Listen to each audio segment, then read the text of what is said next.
तो बच्चों कैसे हैं आप सभी लोग। बच्चों आशा करता हूँ मैं आप सभी लोग बहुत अच्छे होंगे और आप सबकी पढ़ाई बहुत ही अच्छी चल रही होगी। आज मैं आपके लिए लेके आया हूँ रेस्पिरेशन इन प्लांट का लास्ट लेक्चर। और बस इसके अंदर हम लोग आज लेक्चर जो है इसको खत्म कर लेंगे, रेस्पिरेशन को फाइनली खत्म करने वाले हैं बच्चों। तो चलिए शुरू करते हैं बच्चों, आज के लेक्चर की शुरुआत करते हैं। आज हम लोग पढ़ने वाले हैं बच्चों, आज का जो लेक्चर है इसके अंदर हम लोग पढ़ेंगे रेस्पिरेशन प्लांट का लेक्चर नंबर 4। और इसके अंदर हम लोग अगर बात करते हैं nothing is impossible, the word itself से आई एम पॉसिबल। ठीक है, कोई भी चीज इम्पॉसिबल नहीं है अगर वर्ड से कहा जाए कि आई एम पॉसिबल। ठीक है, चलिए रेस्पिरेटरी शीट बैलेंस पढ़ेंगे, बैलेंस शीट पढ़ने वाले हैं। दूसरा हम फर्मेंटेशन पढ़ेंगे, एम्फीबोलिक पाथवे पढ़ेंगे, रेस्पिरेटरी क्वेश्चन देखेंगे और लास्ट में हम लोग देखते जानेंगे बच्चों कि आज के लेक्चर में सबसे ज्यादा इंपॉर्टेंट चीज क्या होने वाली है, वो चीज हम लोग देखेंगे।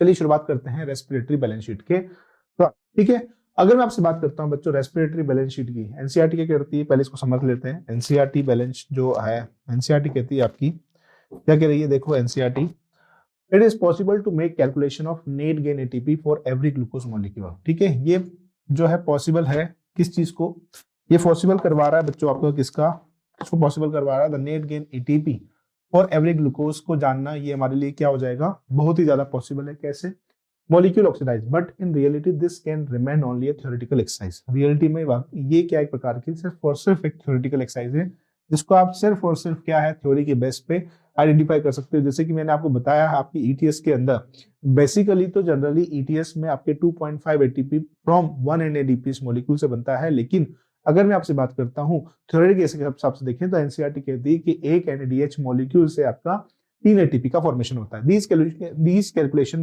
can be made only on certain assumption that, ये जो कैलकुलेशन है सिर्फ और सिर्फ जो एजम्पशन लगाई गई है उसी के बेसिस पे हम लोग कर सकते हैं। राइट, अब देखिए क्या कह रहा है और एनसीईआरटी।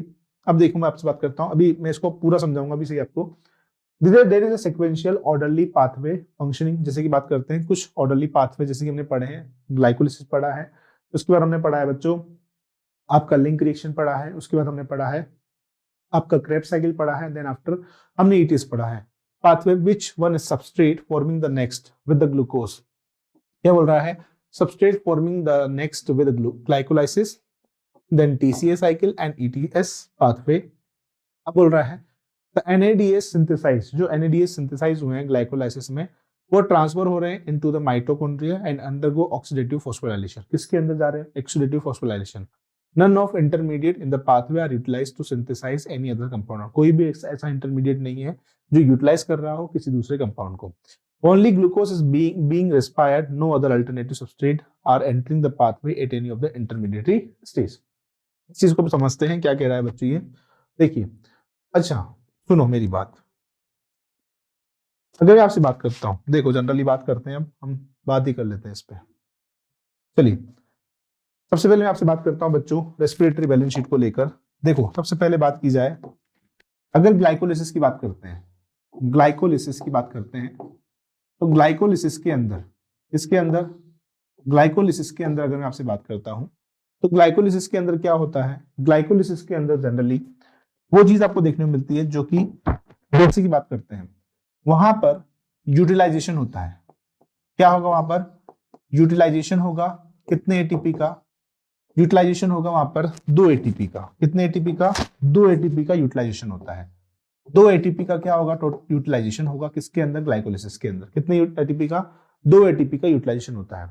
ठीक है, ये कब होगा, जब आपका ग्लूकोज से ग्लूकोज 6 फॉस्फेट बनेगा एंड फ्रक्टोज 6 फॉस्फेट से फ्रक्टोज 1 6 बेस फॉस्फेट का फॉर्मेशन होता है, तब आपके 2 ATP क्या होते हैं वहां पर कंज्यूम होते हैं, यूटिलाइज होते हैं। ठीक है, देन उसके बाद क्या हो रहा है, जैसे ही आपके डाईहाइड्रोक्सी एसीटोन फॉस्फेट कन्वर्ट होता है ग्लिसरॉल्डिहाइड 3 फॉस्फेट के अंदर, वैसे ही क्या होता है, अब देखिएगा सबसे पहले वहां पर जो होगा फॉर्मेशन होगा। ठीक है, एक साइकिल से, अब वहां पर 2 बार साइकिल चल रही है तो एक बार अगर वहां बात करते हैं तो वहां पर एक साइकिल से ओनली वन साइकिल से कितना एटीपी बन रहा है, 2 ATP बन रहे हैं। कितने एटीपी बन रहे हैं, 2 ATP बन रहे हैं। कितने एटीपी फॉर्म हो रहे हैं, 2 ATP। इसी हिसाब से अगर बात करें तो 2 साइकिल चलेगी, हमको 2 साइकिल को काउंट करना है तो टोटल कितने ATP आ रहे हैं हमारे पास, 2 ATP आ रहे हैं। ये 2 ATP कहां से आ रहे हैं बच्चों, सबस्ट्रेट लेवल फॉस्फोराइलेशन। मैं आपको पहले बता चुका हूं ये क्या है बच्चों, substrate level phosphorylation. Substrate level phosphorylation का मतलब क्या होता है, अच्छा मैंने यहाँ गलत लिख दिया, ये क्या हो जाएगा सबस्ट्रेट लेवल फॉस्फोराइलेशन का मतलब क्या होगा, ये 2 एटीपी, ठीक है। सबस्ट्रेट लेवल फॉस्फोराइलेशन का मतलब होगा कि जिसमें बिना किसी ईटीएस की मदद से क्या हो सबस्ट्रेट एटीपी का फॉर्मेशन करता है, उसको बोलते हैं हम लोग सबस्ट्रेट लेवल, है ना, फॉस्फोराइलेशन। अब बात करते हैं बच्चों नेट गेन एटीपी कितना जाएगा, ठीक है। ये तो हो गया टोटल एटीपी कितने होगा हमारे पास, टोटल एटीपी अगर पूछा जाए आपसे, टोटल एटीपी कितना जा रहा है हमारे पास, 4 जा रहा है। नेट गेन एटीपी की बात करता है, net gain ATP, net gain ATP कितने आ रहे हैं, तो 4 माइनस 2 कितना हो जाएगा, 2 हमारे पास क्या आ रहे हैं बच्चों, नेट गेन एटीपी आ रहे हैं, क्या आ रहे हैं, 2 नेट गेन एटीपी, जो कि कहां से आ रहे हैं हमको, जो हमारे पास 2 एटीपी यूटिलाइज हो रहे हैं, ठीक है, और 4 ऐसे हैं जो कि हमारे पास डायरेक्टली बन रहे हैं, और ये चारों जब बन रहे हैं तो नेट गेन एटीपी कितना आ रहा है, 2 आ रहा है। दूसरा मैं आपसे बात करता हूं किसके बारे में, NADH के बारे में। NADH प्लस H प्लस कितने बनते हैं बच्चों, NADH plus H plus, NADH plus H plus कितने बनेगा बच्चों, 2 NADH प्लस 2H प्लस का फॉर्मेशन होता है, कितना होता है, 2 NADH प्लस 2H प्लस का फॉर्मेशन होगा, कितना होगा बच्चों, 2 NADH 2 NADH plus H plus का फॉर्मेशन आपको देखने को मिलता है, ठीक है। ये तो बात हो गई किसकी, आपकी ग्लाइकोलिसिस की, ठीक है। अब मैं आपसे बात करना चाहता हूं जितनी भी सारी रिएक्शंस हमने पढ़ी उसके अंदर सबसे पहले आप देखिएगा, हम अगर बात करें सबसे पहले तो टोटल इनडायरेक्ट एटीपी देखते हैं, ठीक है, total indirect ATP, total indirect ATP देखेंगे बच्चों हम लोग, total indirect ATP, total indirect ATP को देख रहे हैं, टोटल इनडायरेक्ट एटीपी किसकी फॉर्म में देख रहे हैं बच्चों, in form of NADPH, in form of NADH, किसकी फॉर्म में, NADH की फॉर्म में, किसकी फॉर्म में देख रहे हैं बच्चों, NADH की फॉर्म में देख रहे हैं, किसकी फॉर्म में देख रहे हैं, NADH की फॉर्म में देख रहे हैं। जब आप NADH की फॉर्म में देख रहे हो, कहां पे देख रहे हो, क्रेब्स साइकिल में देख रहे हो, जो कि एंटर कर रहे हैं किसके अंदर, ETS के अंदर, कहां देख रहे हो, इन क्रेब्स साइकिल, इन क्रेब्स साइकिल, क्रेब्स साइकिल में देख रहे हो। तो क्रेब्स साइकिल में अगर बात करते हैं, क्रेब्स साइकिल में देख रहे हो बच्चों, तो क्रेब्स साइकिल के अंदर बात कर रहे हैं जो कि एंटर कर रहे हैं ETS के अंदर, तो एक साइकिल जो होता है उसमें कितने एटी बनते हैं, एक साइकिल में ऑन वन साइकिल, एक साइकिल में मेरे पास कितना एटी बनेगा, एक साइकिल में मेरे पास कितना NADH बनता है बच्चों, एक साइकिल में मेरे पास कितने NADH बनते हैं, 3 NADH,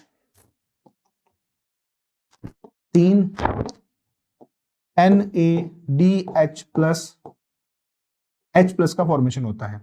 यही अगर मैं आपसे बात करता हूं तो 2 साइकिल में, क्योंकि हमारे पास पायरुविक एसिड कितने बने थे, 2 बने थे, तो हिसाब से कितना बनेगा, उसका हिसाब से भी 100 बनेगा, तो मेरे पास टोटल कितने आ जाएंगे, मेरे पास टोटल आ जाएंगे 6 NADH प्लस H प्लस आ जाएगा, क्या आ जाएगा, 6 NADH प्लस H प्लस आ जाएगा। तो एक मेरे पास अगर मैं आपसे बात करता हूं क्रेब्स साइकिल में, क्रेब्स साइकिल में अगर मैं आपसे बात करूं बच्चों, टोटल इनडायरेक्ट एटीपी जो कि मुझे NADH प्लस H प्लस से मिल रहा है और क्रेब्स साइकिल से ATS के अंदर एंटर कर रहा है, तो मेरे पास टोटल कितने NADH H प्लस एंटर कर रहे हैं बच्चों, 6 NADH plus H plus enter कर रहा है, ठीक है।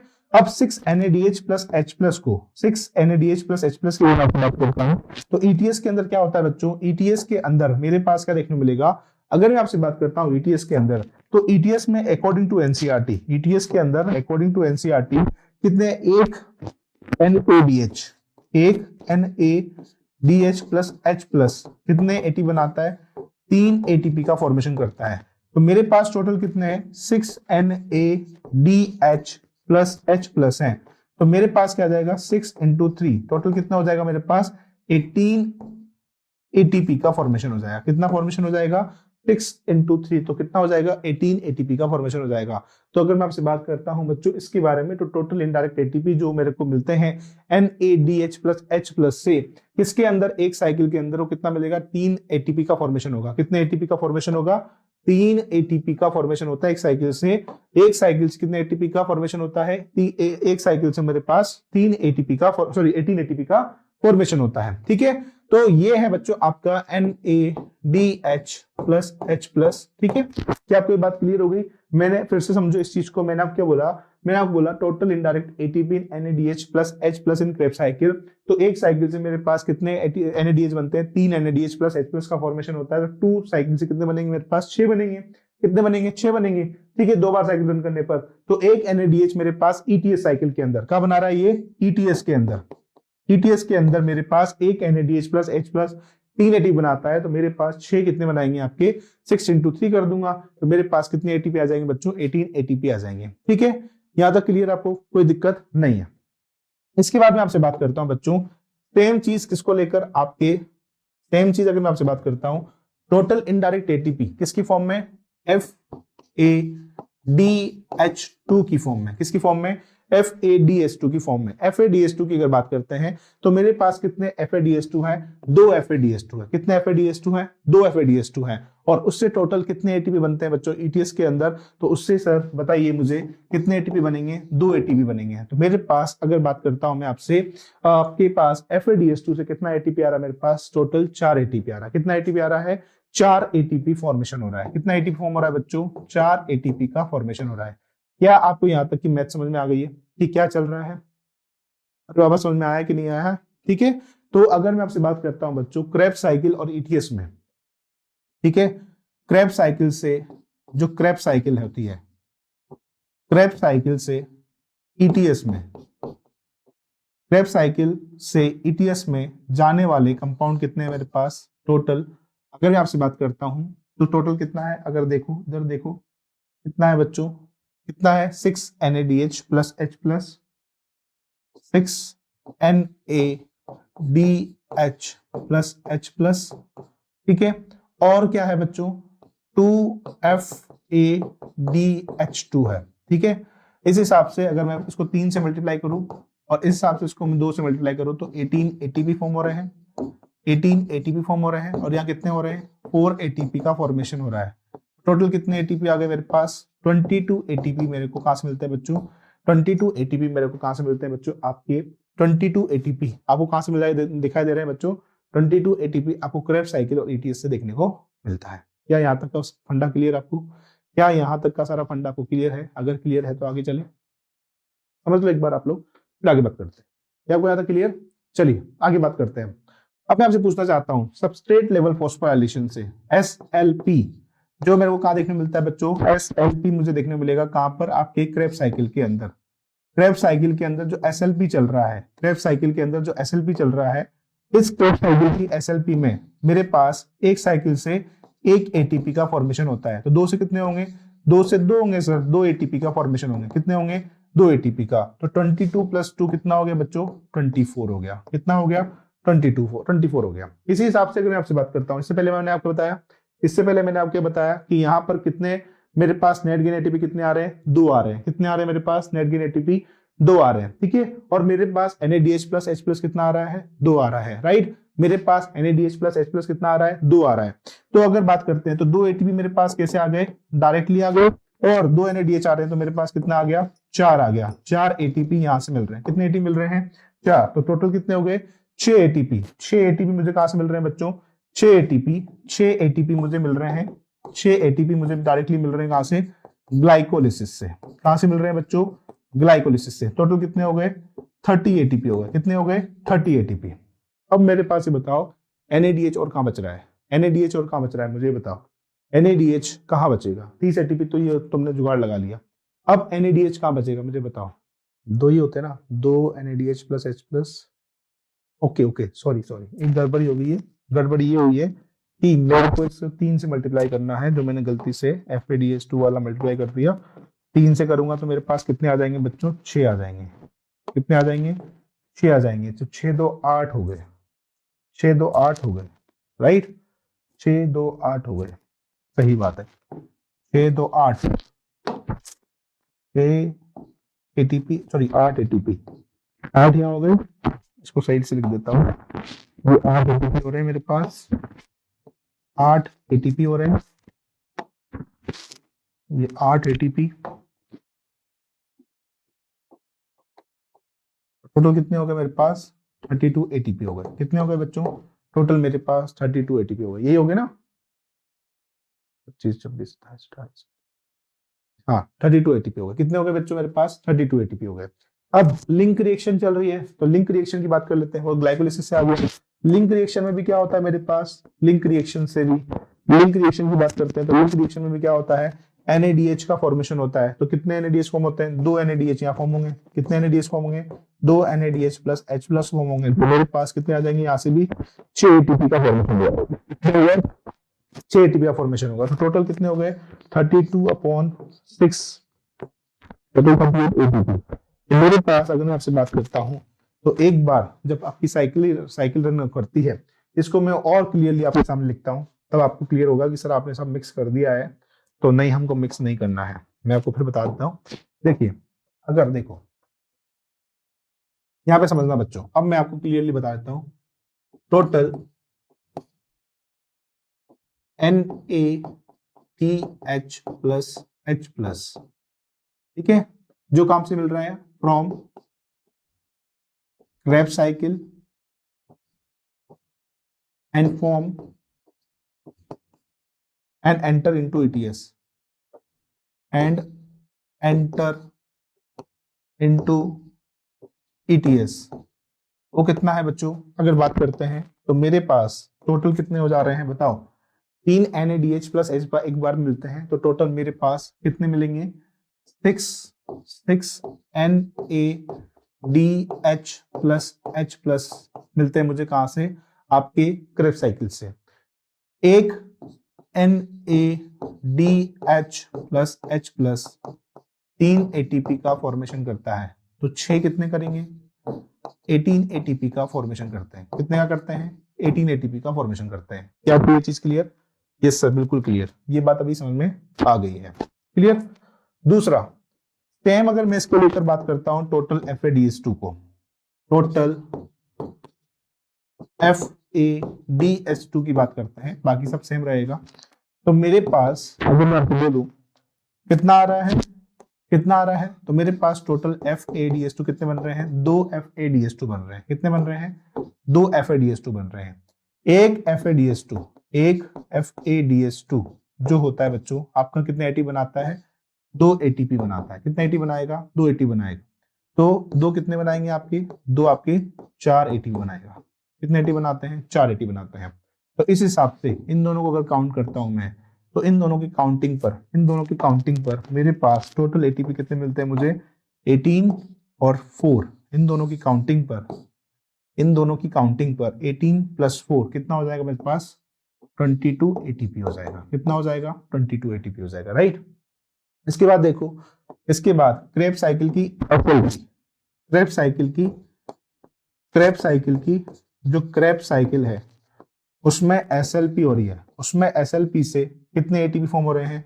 एक बार में एक। तो मेरे पास अगर मैं आपसे बात करता हूं तो 2 ATP का फॉर्मेशन हो रहा है। कितने ATP का फॉर्मेशन हो रहा है? 2 ATP का फॉर्मेशन हो रहा है। इसके अलावा मैं आपसे बात करता हूं बच्चों ग्लाइकोलिसिस की बात करते हैं। ग्लाइकोलिसिस की अगर मैं आपसे बात करता हूं तो 2 ATP आपके 2 ATP जो है यूटिलाइज हो जाते हैं, ठीक है। 4 ATP आपका फॉर्म होता है। नेट गेन ATP है, नेट गेन ATP मेरे पास कितने आएंगे? 4 माइनस 2, तो टोटल कितने आ गए? 2 ATP आ गए। कहां से आए? ये SLP से आए। कहां से आए बच्चों? SLP से आए, राइट। ये क्या है? आपके SLP से आए। तो 2 और 2 कितना हो गया आपका? ये 4 और हो गया, ठीक है। तो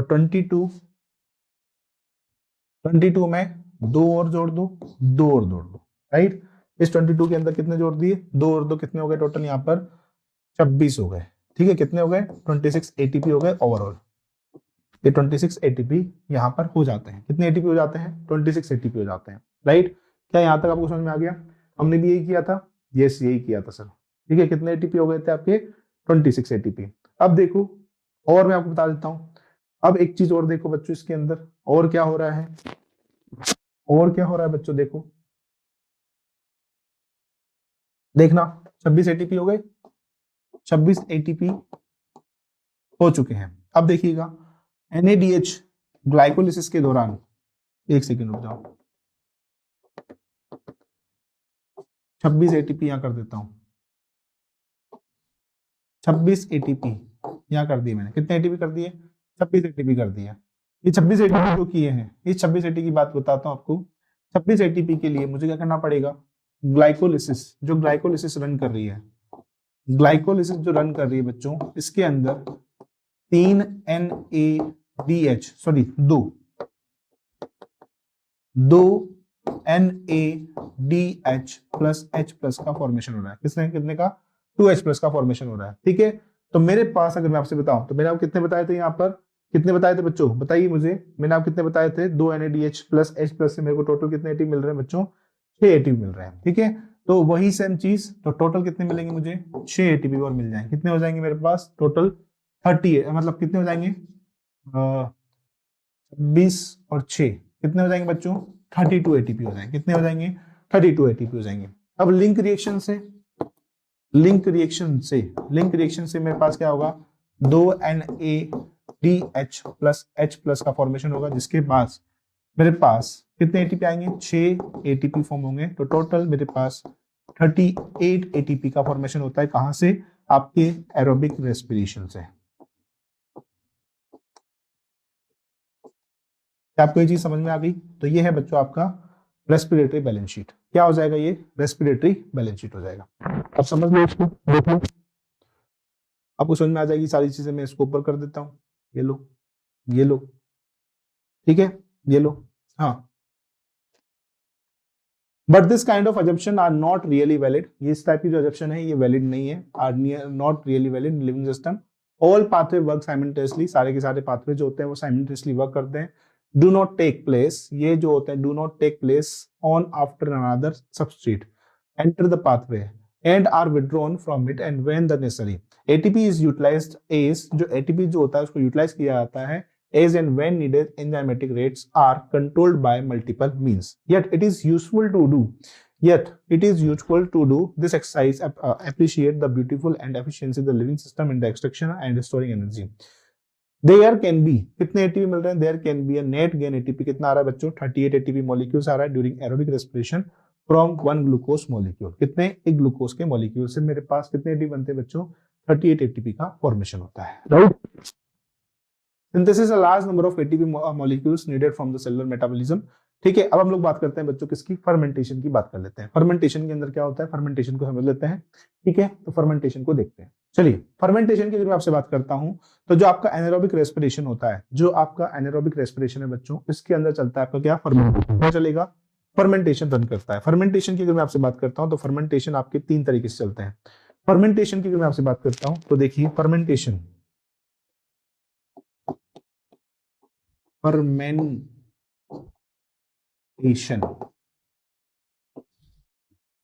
ठीक है, तो ये क्या है आपका? फर्मेंटेशन। फर्मेंटेशन की अगर बात करें तो देखिए, फर्मेंटेशन के अंदर क्या होता है, तो फर्मेंटेशन के अंदर देखोगा, ठीक है, देखिए फर्मेंटेशन बच्चों 3 तरीके से होता है। 3 तरीके से होगा। कौन कौन सा होगा? पहला फर्मेंटेशन होता है आपका, कौन सा फर्मेंटेशन होता है? Alcoholic fermentation. Alcoholic fermentation. दूसरा फर्मेंटेशन होता है आपका, कौन सा फर्मेंटेशन? एक हो गया आपका अल्कोहलिक फर्मेंटेशन, दूसरा होता है आपका कौन सा फर्मेंटेशन? आपका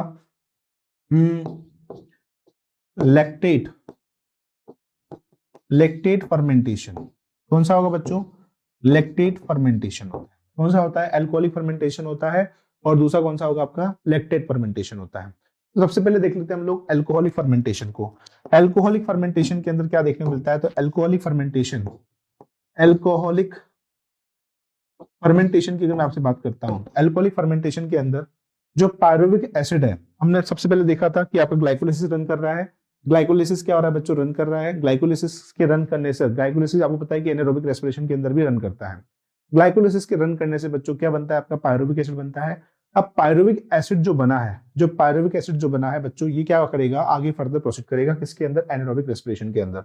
जब आपका पायरुविक एसिड आएगा तो पायरुविक एसिड जो होगा, अब पायरुविक एसिड जो होता है बच्चों, पायरुविक एसिड के अंदर कितने कार्बन है? 3 कार्बन है। ठीक है, अब पायरुविक एसिड का क्या कर दूं मैं? पायरुवेट डी कार्बोक्सिलेज एंजाइम की मदद से, किसकी मदद से? पायरुवेट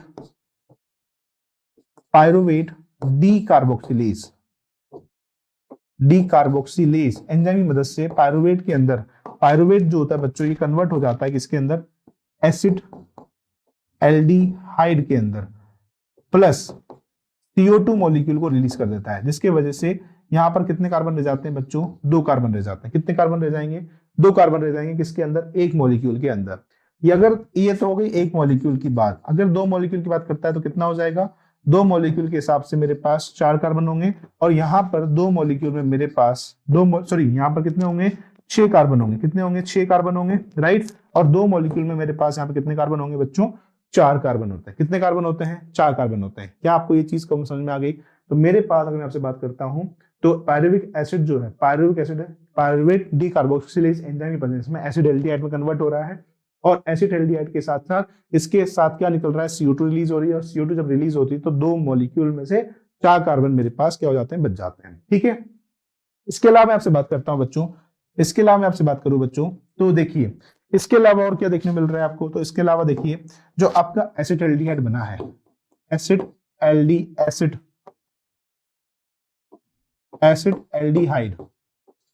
जो आपका बना है बच्चों, इसके अंदर कितने कार्बन है, 2 कार्बन है। कितने कार्बन है बच्चों, इसके अंदर 2 कार्बन है।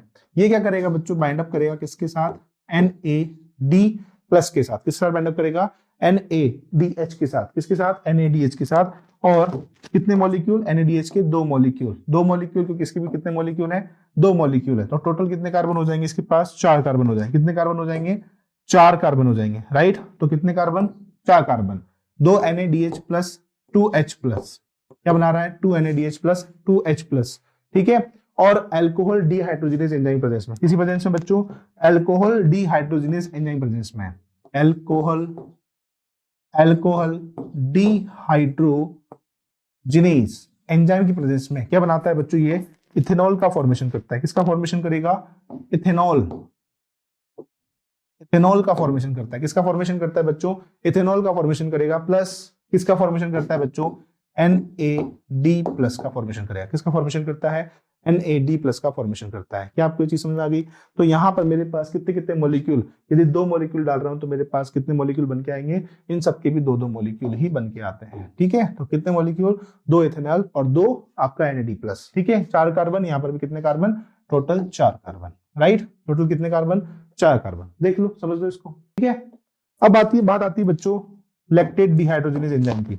लैक्टेट की अगर बात करता हूं, लैक्टेट की अगर बात करते हैं तो देखिएगा पायरुविक एसिड जो होता है, पायरुविक एसिड जो होता है, इसके कितने मॉलिक्यूल है, 2 मॉलिक्यूल है। पायरुविक एसिड मॉलिक्यूल को मैं रिएक्ट करवा रहा हूं किसके साथ, NADH के 2 मॉलिक्यूल के साथ। किसके साथ करवा रहा हूं, NADH के 2 मॉलिक्यूल के साथ। कौन से एंजाइम प्रेजेंस में, लैक्टेट डिहाइड्रोजिनेज एंजाइम। कौन सा एंजाइम है, लैक्टेट डिहाइड्रोजिनेज एंजाइम की प्रेजेंस में। तो मेरे पास क्या बनेगा बच्चों, लैक्टिक एसिड बनेगा। क्या बनेगा, 2 मॉलिक्यूल ऑफ लैक्टिक एसिड बनता है, लैक्टिक एसिड, 2 मॉलिक्यूल बनेंगे लैक्टिक एसिड के, प्लस 2 NAD प्लस बनता है। कितने बनेगा, 2 मॉलिक्यूल ऑफ NAD प्लस बनता है। ठीक है, तो ये था बच्चों आपका क्या, फर्मेंटेशन। इसके दौरान ना तो CO2 रिलीज होती है, ना ही आपका क्या रिलीज होगा बच्चों, वाटर रिलीज होता है। NCERT देखो, let us compare fermentation and aerobic respiration. हम लोग कंपेयर कर लेते हैं एरोबिक रेस्पिरेशन, फर्मेंटेशन को। Fermentation accounts for only A partial breakdown of glucose. Fermentation के अंदर क्या होता है बच्चों, फर्मेंटेशन के अंदर ग्लूकोज का पार्शियल ब्रेकडाउन होता है। Where is an aerobic respiration, it's completely degraded to CO2। जबकि एरोबिक रेस्पिरेशन जो होता है उसके अंदर कंप्लीटली CO2 डिग्रेड हो जाती है NH2। In fermentation there is a net gain ATP। Fermentation के अंदर नेट गेन ATP कितने होते हैं, 2 होते हैं, for the each molecule of glucose degraded by the pyruvic acid. Where many more molecule of ATP are generated under the aerobic respiration. Aerobic respiration के दौरान काफी सारे मॉलिक्यूल्स क्या होंगे बच्चों आपके जनरेट होते हैं। NADH is oxidized to NAD plus. NADH जो होता है बच्चों वो ऑक्सीडाइज होता है, स्लोली फर्मेंट होता है। स्लोली क्या होगा बच्चों, फर्मेंट होगा। However the reaction is very vigorous in case of aerobic respiration. जबकि जो रिएक्शन जो होती है बच्चों वेरी विगरस होती है किसके केस में, एरोबिक रेस्पिरेशन के केस में। ठीक है, तो ये फर्मेंटेशन मैं आपको बता चुका हूं। अब बात करते हैं हम लोग एम्फीबोलिक पाथवे की। एम्फीबोलिक पाथवे में भी सब चीज यही है जो मैं आपको बताया हूं। अब देखो एम्फीबोलिक पाथवे की बात करते हैं तो glucose is favoured substrate for respiration. Glucose जो है सबसे ज्यादा मतलब सबसे फेवर्ड सबस्ट्रेट है किसका, रेस्पिरेशन का। ग्लूकोज जो होगा बच्चों वो सबसे मतलब ग्लूकोज जो है बच्चों क्या है, फेवर्ड सबस्ट्रेट है किसका, रेस्पिरेशन का। All carbohydrates are usually first. जितने भी कार्बोहाइड्रेट्स हैं वो सब क्या करते हैं बच्चों, सबसे पहले कन्वर्ट होते हैं किसके अंदर, यूजुअली सबसे पहले कन्वर्ट होंगे ग्लूकोज के अंदर। Before they are used for respiration, किससे पहले, रेस्पिरेशन को यूज करने से पहले। Other substrate can also be respired, other substrate भी क्या कर सकते हैं, रेस्पिरेशन कर सकते हैं, as has been mentioned earlier, but then they do not enter the respiratory pathway, but then they do not enter the respiratory pathway at the first time. See figure आप देखेंगे, इसकी बात कर रहा है, इसके बाद 3 point of the entry of the different substrate in the respiration pathway. Fats would need to broken down, fats को भी क्या होता है बच्चों, टूटने की जरूरत, मैंने आपको बताया था ना, कार्बोहाइड्रेट सबसे पहले टूटता है, उसके बाद फेट्स टूटते हैं, broken down into the glycerol. Fats जो होते हैं वो भी क्या करते हैं बच्चों, ग्लिसरॉल एंड फैटी एसिड के अंदर ब्रेक डाउन होते हैं। फेट्स का ब्रेकडाउन भी किसमें होता है, किसमें होगा बच्चों, आपकी ग्लिसरॉल और फैटी एसिड के अंदर फेट्स का ब्रेकडाउन होता है, right.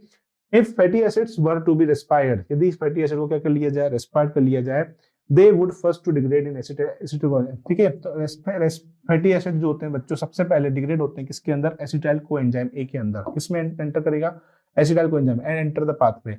Glycerol would enter the pathway after being converted to, और ग्लिसरॉल जो होता है बच्चों कन्वर्ट होता है किसके अंदर, ग्लिसरॉल कन्वर्ट होता है पीजीएल के अंदर, फॉस्फोग्लिसराइड के अंदर।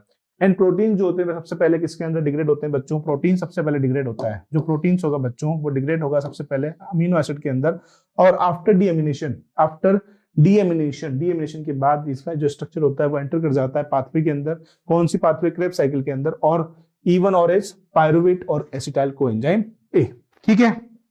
अब देखना, since respiration involves breakdown of substrate, respiration के अंदर इन्वॉल्व है ब्रेकडाउन ऑफ सबस्ट्रेट को, the respiratory process has traditionally been considered as catabolic pathway, जो रेस्पिरेटरी सबस्ट्रेट है इसको हम लोग कंसिडर करते हैं as a catabolic pathway and catabolic process, and the respiratory pathway are a catabolic pathway. Respiratory pathway को क्या बोला जाता है, आपका कैटाबोलिक पाथवे बोला जाता है, बिल्कुल सही बात है। But is this understand correct, क्या ये बिल्कुल सही समझा गया है। वी हैव डिस्कस अबव, इसको इससे पहले जो हमने डिस्कशन किया, eight which points in the respiration pathway different substrate, किस पॉइंट पर कि रेस्पिरेटरी पाथवे जो होता है वो अलग अलग सबस्ट्रेट का would enter if they were to respired and derived energy, अलग अलग सबस्ट्रेट जो होता है वो अलग अलग तरीके से एंट्री करता है, और अलग अलग तरीके से एंट्री करने पर अलग अलग तरीके से एनर्जी को भी रिलीज करता है, राइट। अगला क्या कह रहा है बच्चों, अगला देखो, इससे पहले मैं आपको एक साइकिल बता देता हूं, जो साइकिल दी गई है एनसीईआरटी के अंदर, देखो इसको पहले यहां से देखिए बच्चों। अगर मैं आपसे बात करता हूं फेट जो होता है, मैंने आपको बताया अभी, फेट कन्वर्ट होगा किसके अंदर, फैटी एसिड और ग्लिसरॉल के अंदर। फेट कन्वर्ट हो रहा है किसके अंदर, जो फैट्स हैं ये कन्वर्ट हो रहे हैं फैटी एसिड और ग्लिसरॉल के अंदर, ठीक है। ये फैट्स फैटी एसिड और ग्लिसरॉल से कन्वर्ट होने के बाद किसमें कन्वर्ट हो जाएगा, एसिटाइल कोएंजाइम ए के अंदर। किसके अंदर कन्वर्ट हो जाएगा, एसिटाइल कोएंजाइम ए के अंदर कन्वर्ट हो जाएगा, ठीक है।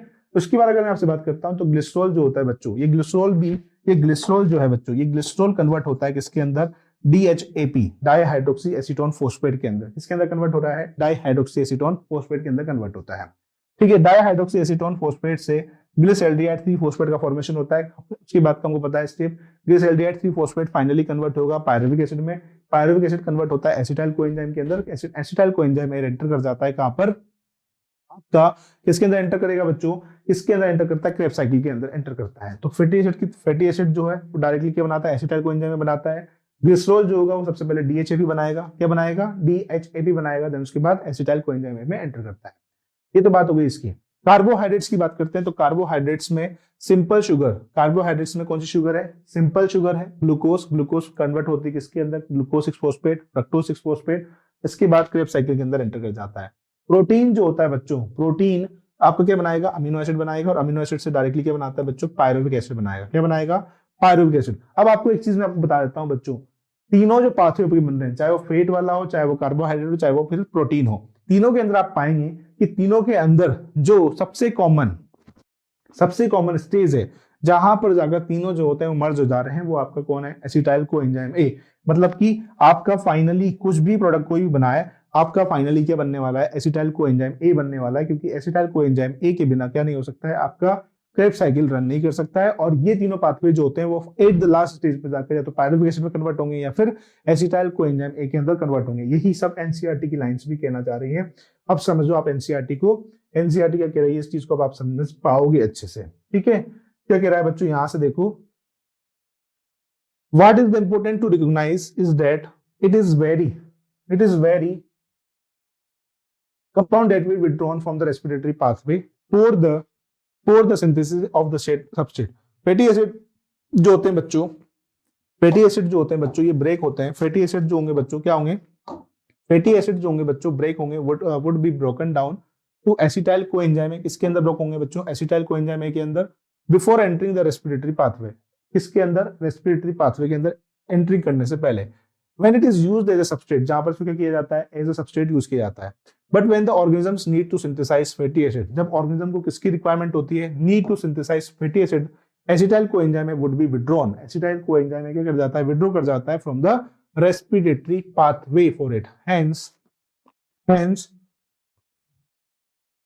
respiratory pathway comes into the picture both during breakdown of synthesis of fatty acid. Similarly, during breakdown and synthesis of protein too, जब आप प्रोटीन का सिंथेसिस करते हैं, मतलब ब्रेकडाउन करते हो, तो रेस्पिरेटरी इंटरमीडिएट्स जो होते हैं आपस में लिंक्ड होते हैं। From the link breaking down of process within the living organism is catabolism. ये कैसा प्रोसेस है बच्चों? कैटाबोलिज्म है। And synthesize anabolism, because the respiratory pathway, क्योंकि रेस्पिरेटरी पाथवे के अंदर क्या हो रहा है? Involve in both anabolic and catabolic process. मैंने पहली ही क्लास में बता दिया था कि आपका जो रेस्पिरेशन होता है वो कैसा होता है? एम्फीबोलिक पाथवे होता है, क्योंकि इसके अंदर दोनों इन्वॉल्व होते हैं, चाहे वो एनाबोलिक हो चाहे फिर वो कैटाबोलिक प्रोसेस हो। इसलिए इसको क्या बोला गया? एम्फीबोलिक पाथवे कंसिडर किया गया है। समझ में आ गया आपको? ठीक है, ये टेबल आपको लर्न होनी चाहिए, बाकी कुछ और लर्न हो चाहे ना हो। ठीक है, अब हम लोग बात करते हैं बच्चों रेस्पिरेटरी क्वेश्चन की। रेस्पिरेटरी क्वेश्चन का मतलब ये हो गया कि किसका यूज कितना हो रहा है रेस्पिरेशन के दौरान, कौन कितना रेस्पिरेशन में हेल्प कर रहा है, इस चीज को समझ लेते हैं। देखिए, let us now to look another aspect of respiration. अब हमको देखना है बच्चों रेस्पिरेशन का दूसरा एस्पेक्ट क्या होने वाला है, इस चीज को हम लोग समझ लेते हैं।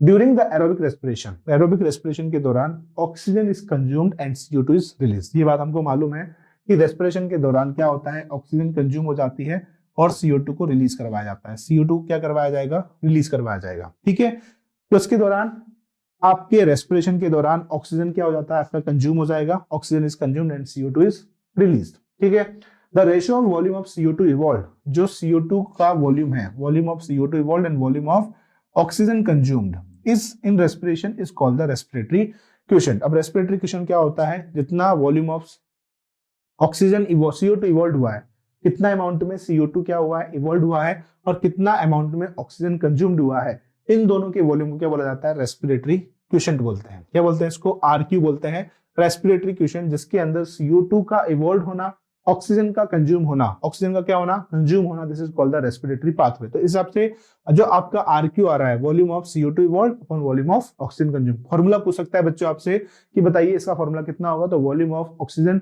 Consume and volume of CO2 evolve. तो ये इसका क्या होगा? सबसे ऊपर आएगा वॉल्यूम ऑफ CO2 इवॉल्व, कितनी CO2 इवॉल्व हो रही है, उसमें से कितना, मतलब कितना ऑक्सीजन कंज्यूम करके कितना CO2 का इवोल्यूशन देखने को मिल रहा है। राइट, अब देखिए, the respiratory quotient depends upon the type of respiratory substrate. जो रेस्पिरेटरी क्वोशिएंट होता है बच्चों, ये डिपेंड करता है रेस्पिरेटरी किसके ऊपर?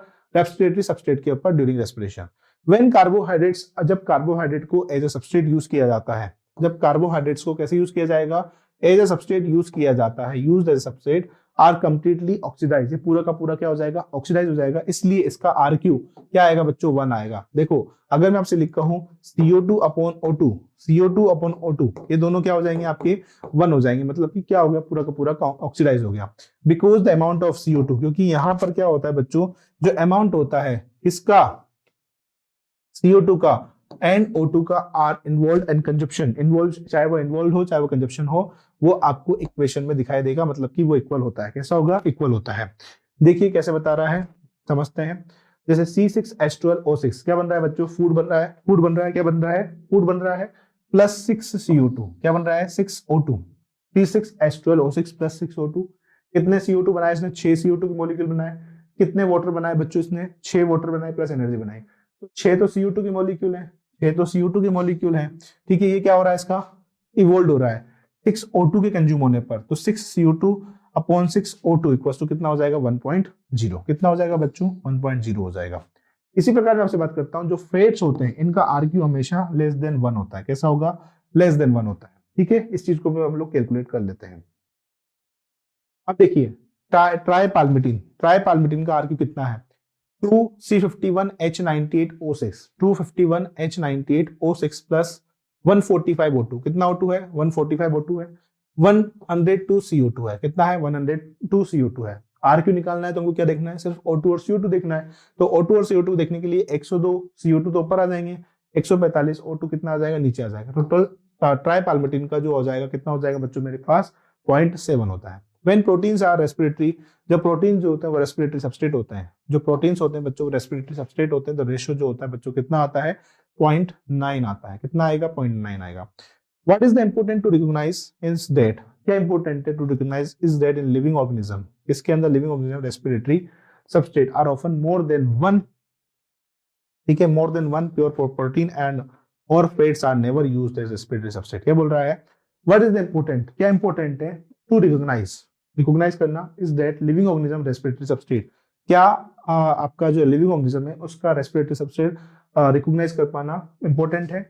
एंड मोर देन वन, या तो एक से अधिक होगा प्योर प्रोटीन का और फैट का, नेवर यूज्ड एज जिसको कभी भी हम लोग क्या नहीं कर सकते रेस्पिरेटरी सबस्ट्रेट में यूज नहीं कर सकते। यदि एक प्योरली एक हो गया, ठीक है, प्योरली क्या हो गया मोर सॉरी आपका क्या हो गया एक से अधिक हो गया, मतलब कि जो आपके प्योर प्रोटीन होते हैं प्योर फैट्स होते हैं उनका रेस्पिरेटरी सबस्ट्रेट कितना होता है बच्चों, रेस्पिरेटरी क्वेश्चन कितना होता है मोर देन वन होता है। कितना होगा मोर देन वन होता है, राइट। तो ये था बच्चों आज का हमारा लेक्चर, ठीक है। आई होप सो कि आपको लेक्चर समझ में आया होगा, इससे बाहर आपके क्वेश्चंस देखने को नहीं मिलेंगे। तो आज के लेक्चर में आपको क्या देखना है, एक तो आपको देखना है सबसे पहले फर्मेंटेशन, फर्मेंटेशन हो गया।